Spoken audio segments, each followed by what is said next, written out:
tak sedar kita ni. Seperti kata tadilah, asal diri kita ni dicipta daripada air mani, air yang hina.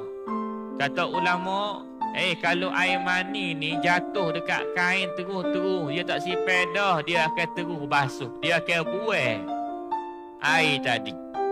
Asalnya betul itu kita ni. Tetapi setelah mana sempurna jadi manusia ke bentuk manusia, kita sudah lupa diri kita ini sebenarnya kita ni hakikatnya milik Allah Subhanahu Wa Taala.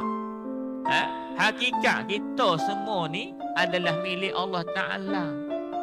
Jangan kita sedar, jangan kita lupa, jangan kita bongkok bahawa mana kita ini akan sihat selama-lamanya, akan kuat selama-lamanya, akan hidup selama-lamanya.